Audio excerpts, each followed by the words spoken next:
ujian atas nama Bapak Fatur Rahman. Bisa dimulai, silahkan Pak Fatur Rahman untuk mempresentasikan RPP-nya selama 5 menit.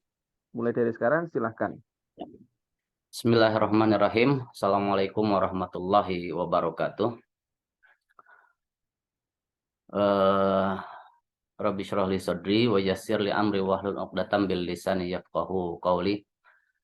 Yang saya hormati Pak Bapak dosen, Bapak Dr. Rahmat dan Bapak Dr. Guntur, izinkan saya untuk menyampaikan RPP yang saya buat.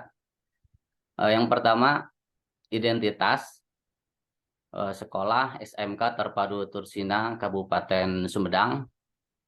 Kemudian kelas 12 semester ganjil, pembahasan pokok ini pernikahan dalam Islam. Kemudian sub pembahasan pokoknya ketentuan atau konsep pernikahan dalam Islam tahun pelajaran 2022-2023. Alokasi waktu ini pertemuan pertama 3 jam pelajaran kali 45 menit. Dalam RPP ini ada kompetensi inti dan kompetensi dasar serta indikator pencapaian kompetensi. Nah, dalam kompetensi dasar pengetahuan 3.6 ini menganalisis dan mengevaluasi ketentuan pernikahan dalam Islam. 4.6 menyajikan prinsip-prinsip pernikahan dalam Islam. Kemudian indikatornya menjelaskan ketentuan pelaksanaan pernikahan berdasarkan syariat Islam, mengevaluasi ketentuan pelaksanaan pernikahan berdasarkan syariat Islam, menganalisis hikmah dan manfaat ketentuan pelaksanaan pernikahan berdasarkan syariat Islam. Kemudian indikator 4.6 menyajikan paparan tentang ketentuan pelaksanaan pernikahan berdasarkan syariat Islam. Yang kedua, menyajikan paparan hikmah dan manfaat ketentuan pelaksanaan pernikahan berdasarkan syariat Islam. Kemudian tujuan pembelajaran. Setelah berdiskusi dan menggali informasi, peserta didik dapat satu menjelaskan ketentuan pelaksanaan pernikahan berdasarkan syariat Islam dengan benar. Yang kedua, mengevaluasi ketentuan pelaksanaan pernikahan berdasarkan syariat Islam dengan benar. Yang ketiga, menganalisis hikmah dan manfaat ketentuan pelaksanaan pernikahan berdasarkan syariat Islam dengan tepat. Yang kelima, menyajikan paparan hikmah dan manfaat ketentuan pelaksanaan pernikahan berdasarkan syariat Islam dengan benar. Nah, itu tujuan pembelajaran. Kemudian dari materi pembelajaran ini saya ngambil dari beberapa referensi. Ada pengertian pernikahan, hukum nikah, kemudian dalil rujukan pernikahan, tujuan nikah, tabel muhrim, dan pernikahan terlarang.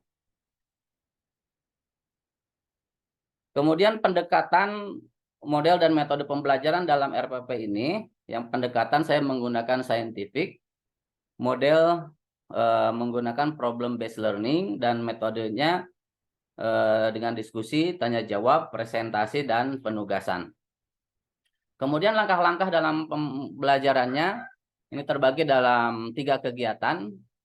Yang pertama kegiatan pendahuluan, ini waktunya 20 menit untuk kegiatan pendahuluan.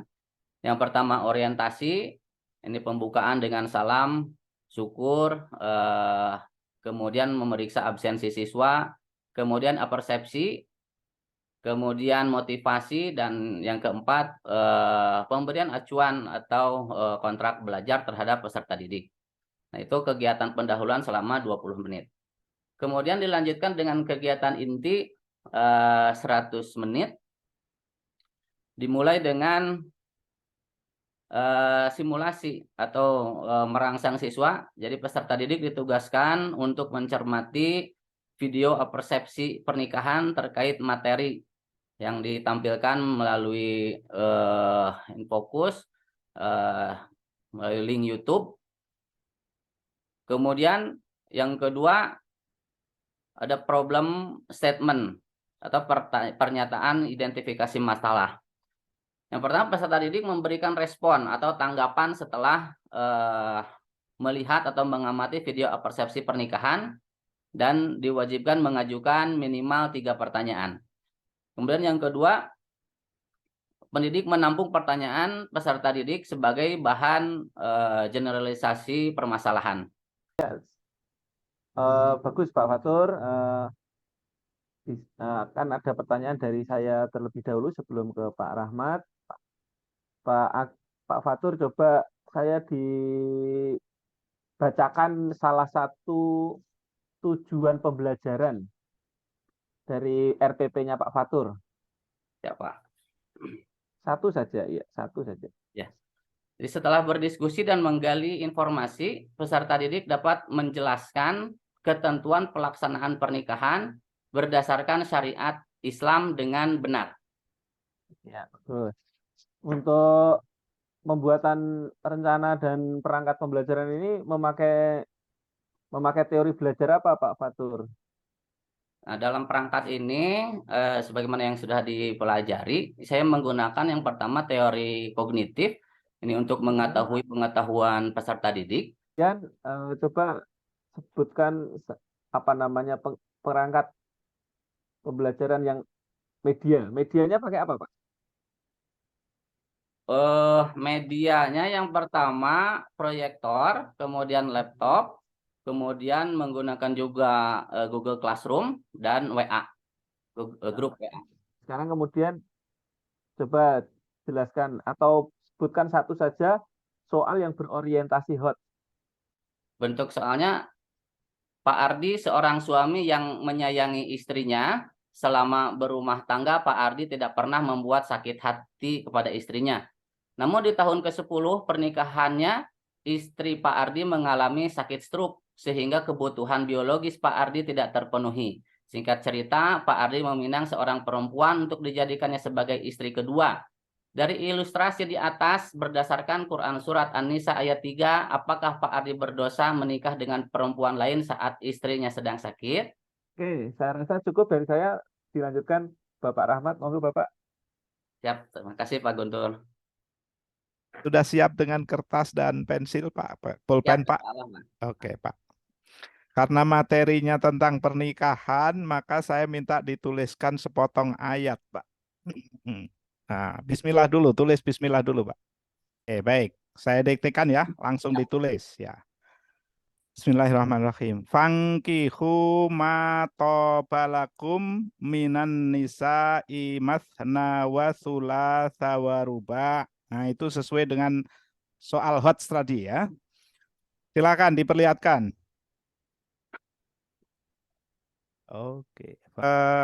Berikutnya saya minta Anda membaca surat ini.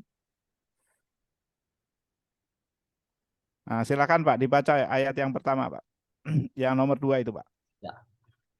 A'udzu billahi minasyaitonir rajim. Bismillahirrahmanirrahim. Wa qala irkabu fiha bismillahi majreha wa mursaha. Inna rabbi laghafurur rahim. Cukup. Silakan closing Pak Fatur. Siap. Untuk mengucapkan kalimat closing, monggo.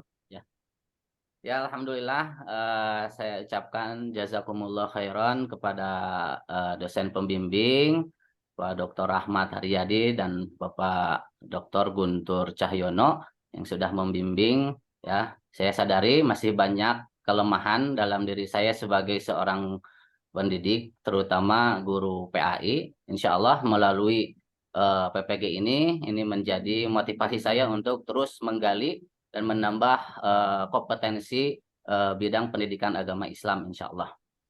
Itu saja, terima kasih. Sekali lagi saya ucapkan barakallahu fiik. Assalamualaikum warahmatullahi wabarakatuh. Waalaikumsalam warahmatullahi wabarakatuh.